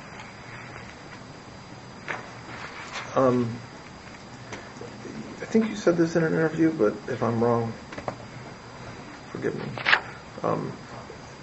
Do you have a view of Mr. Epstein, of whether he committed suicide or whether something else happened?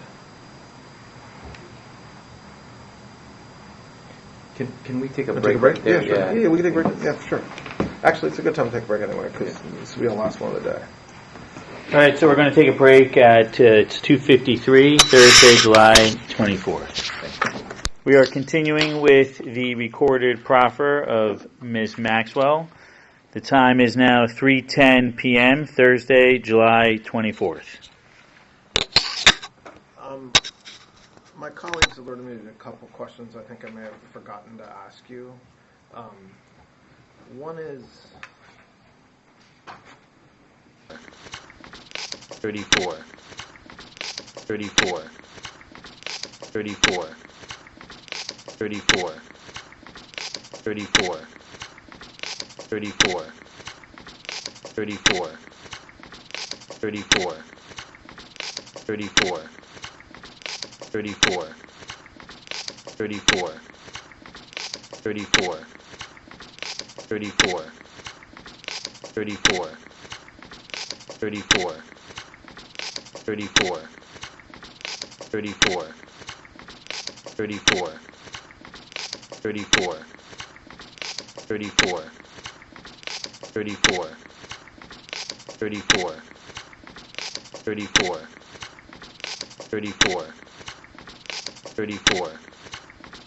34, 34,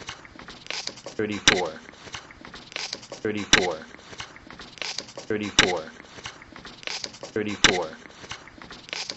34, 34, 34, 34, 34, 34, 34, 34, 34, 34, 34, 34, 34, 34, 34, 34, 34, 34, 34, 34, 34, 34, 34, 34, 34, 34, 34, 34, 34, 34, 34, 34,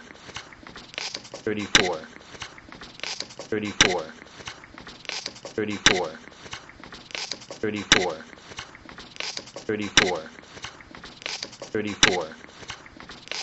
34, 34, 34, 34, 34,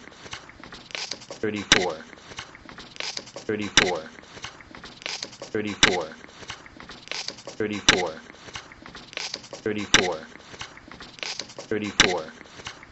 34, 34, 34, 34, 34, 34, 34, 34, 34, 34, 34, 34, 34,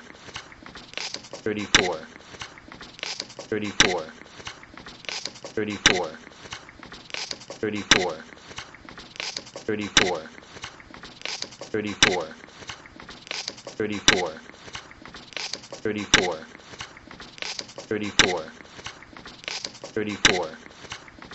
34, 34, 34, 34,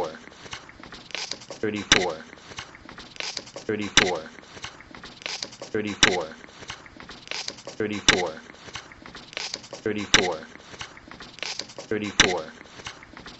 34, 34, 34, 34, 34, 34, 34,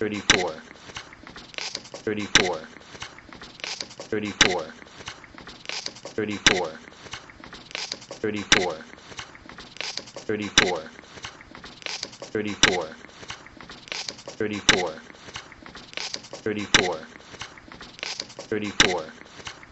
34, 34, 34, 34, 34,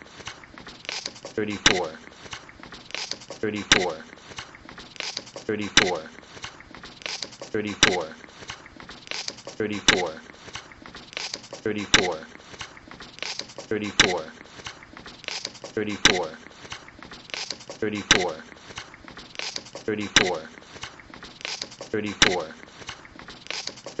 34, 34, 34, 34,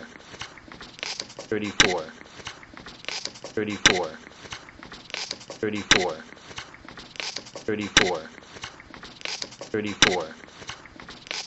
34, 34, 34,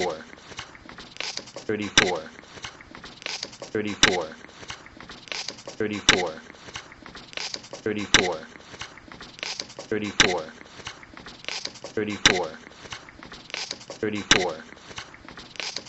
34, 34, 34,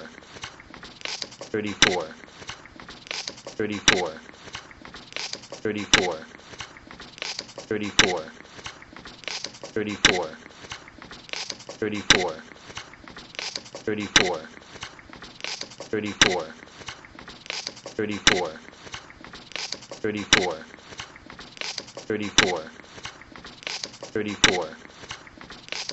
34, 34, 34, 34, 34, 34,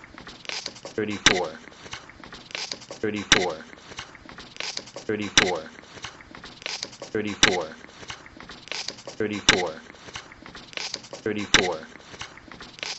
34,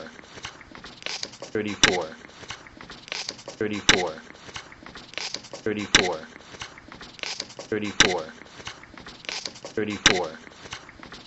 34, 34, 34, 34, 34, 34,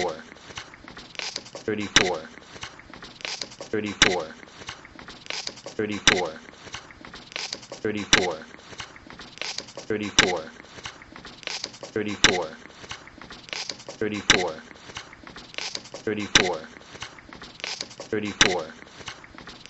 34, 34, 34, 34,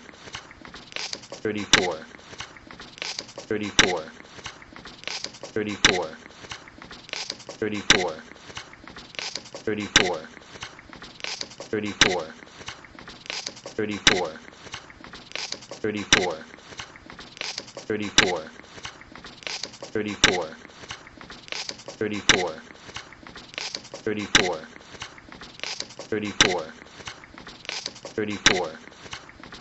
34, 34, 34, 34, 34, 34,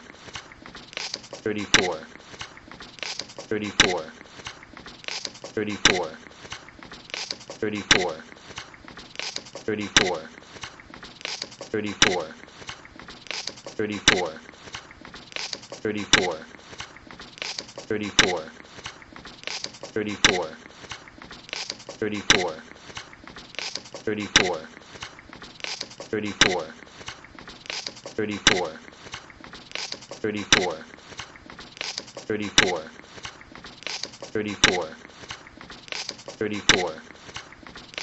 34, 34, 34, 34, 34, 34, 34, 34, 34, 34, 34, 34, 34, 34, 34, 34,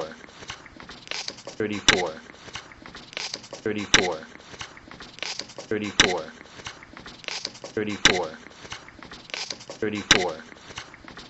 34, 34, 34, 34, 34, 34,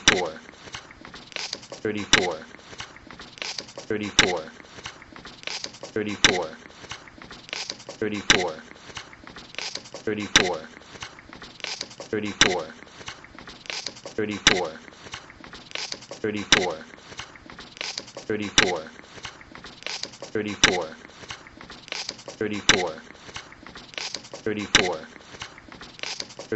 34, 34,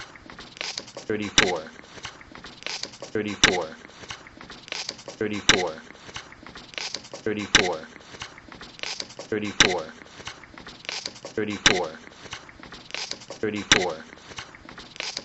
34, 34, 34, 34, 34, 34, 34, 34, 34, 34,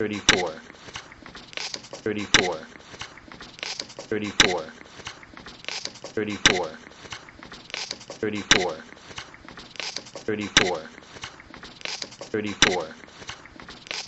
34, 34, 34,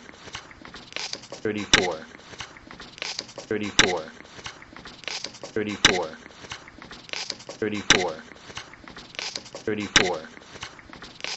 34, 34, 34, 34, 34, 34, 34, 34,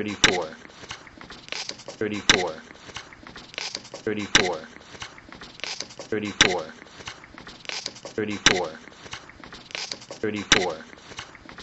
34, 34, 34,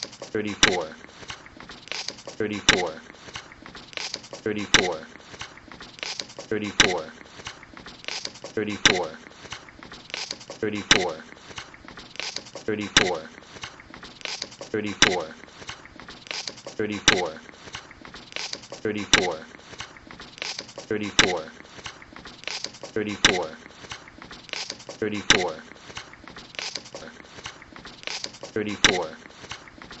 34,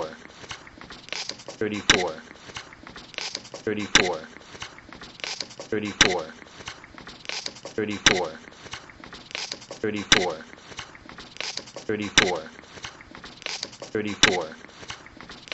34, 34, 34,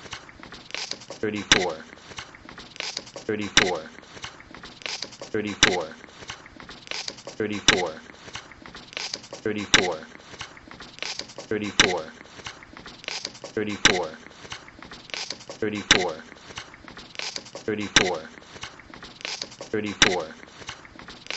34, 34, 34, 34, 34, 34,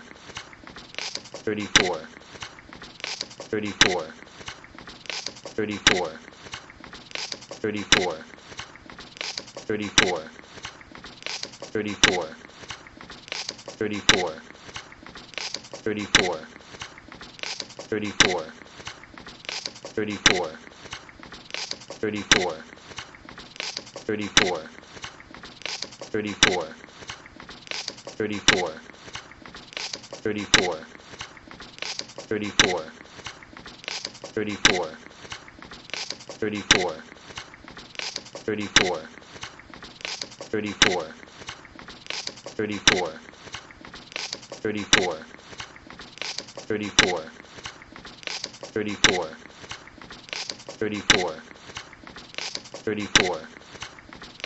34, 34, 34, 34, 34, 34, 34, 34,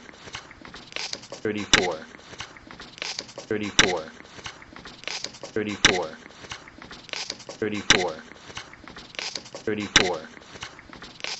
34, 34, 34, 34,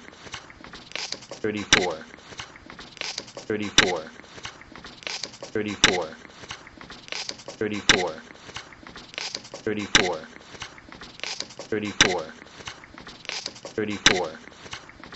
34,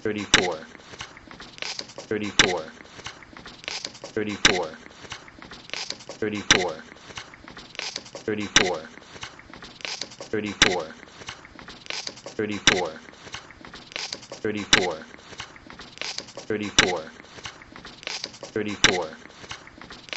34, 34, 34, 34,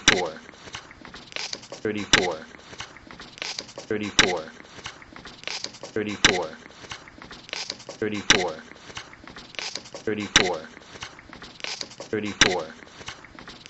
34, 34, 34, 34, 34, 34, 34,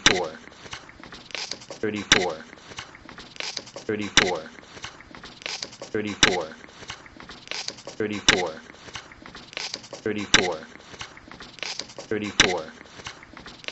34, 34, 34, 34, 34, 34, 34,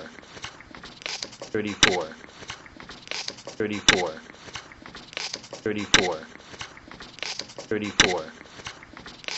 34, 34, 34, 34, 34,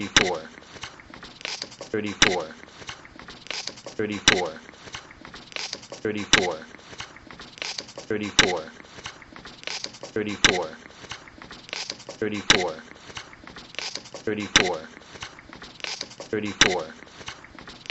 34, 34, 34, 34,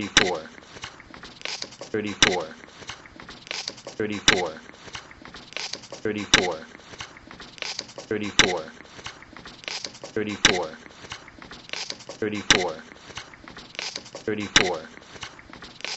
34, 34, 34, 34, 34,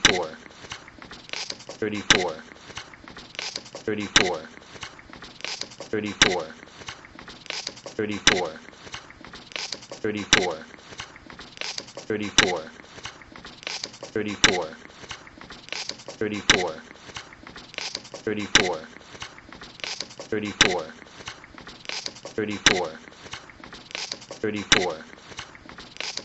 34, 34, 34, 34, 34, 34,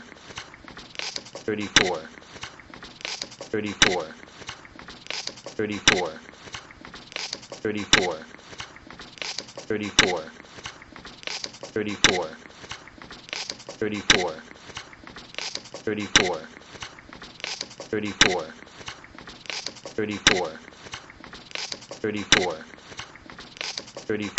34, 34,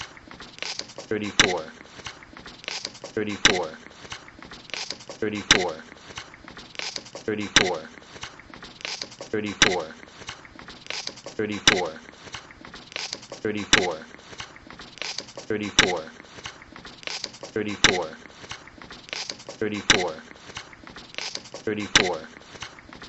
34, 34, 34, 34, 34, 34, 34, 34, 34, 34, 34, 34,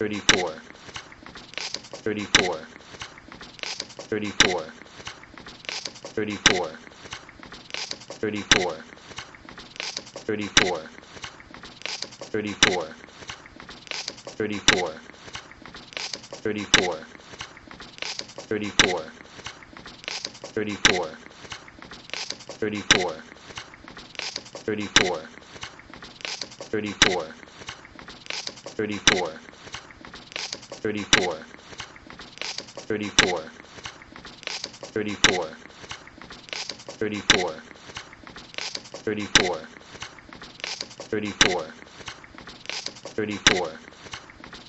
34, 34, 34, 34, 34, 34, 34, 34,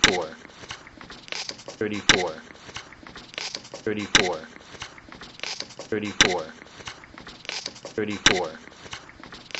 34, 34, 34, 34,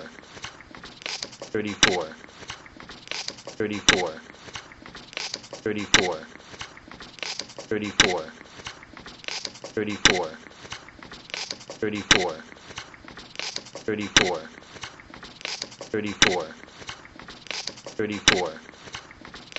34, 34, 34, 34, 34, 34, 34, 34, 34, 34, 34, 34, 34, 34, 34, 34, 34,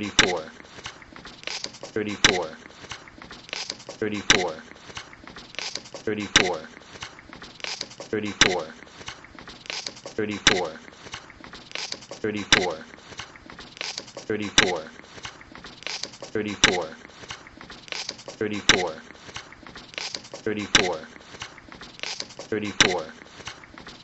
34, 34, 34, 34, 34, 34, 34, 34,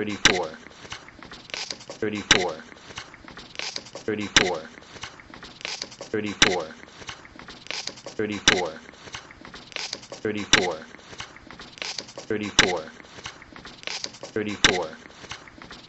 34, 34, 34, 34, 34,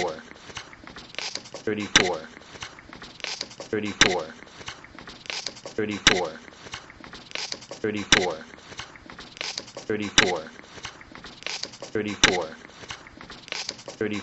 34, 34,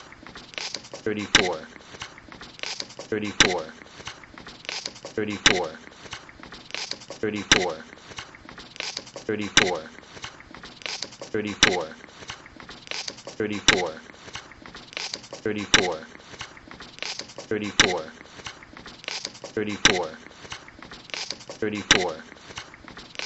34, 34, 34, 34, 34, 34, 34, 34, 34, 34,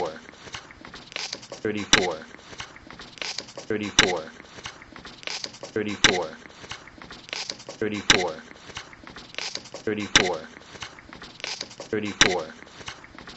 34, 34, 34, 34,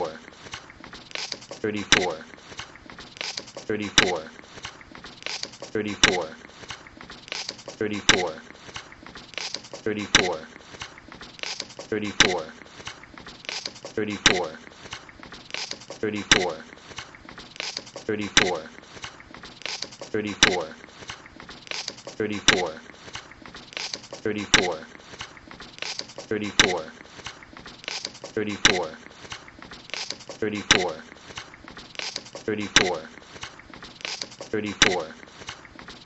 34, 34, 34, 34, 34, 34, 34, 34,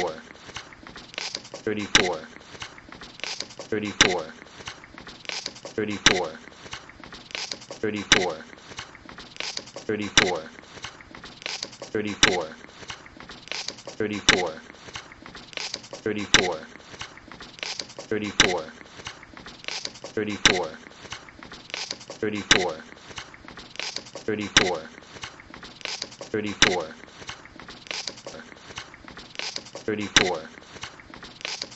34, 34, 34, 34, 34, 34, 34, 34, 34, 34, 34,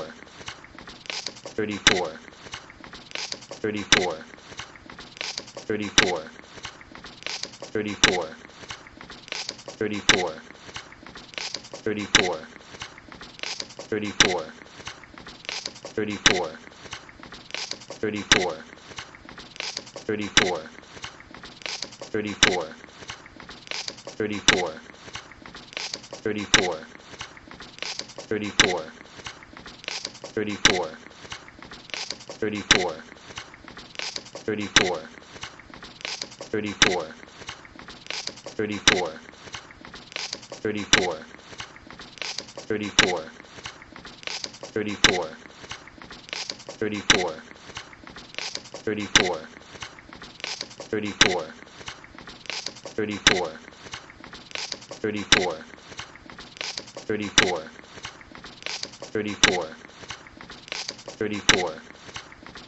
34, 34, 34, 34, 34, 34, 34, 34, 34, 34, 34, 34, 34, 34, 34, 34, 34, 34, 34, 34, 34, 34, 34, 34, 34, 34, 34, 34, 34,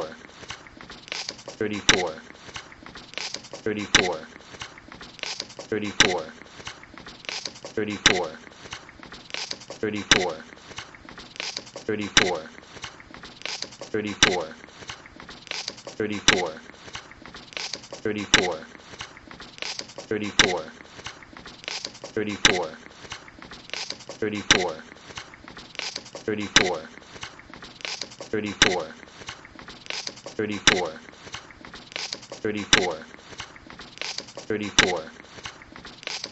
34, 34,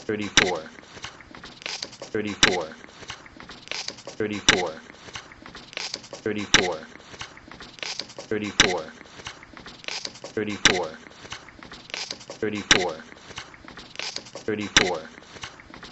34, 34, 34,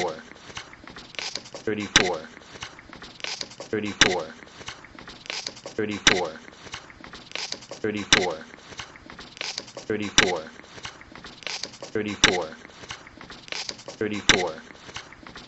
34, 34, 34, 34, 34, 34, 34, 34, 34,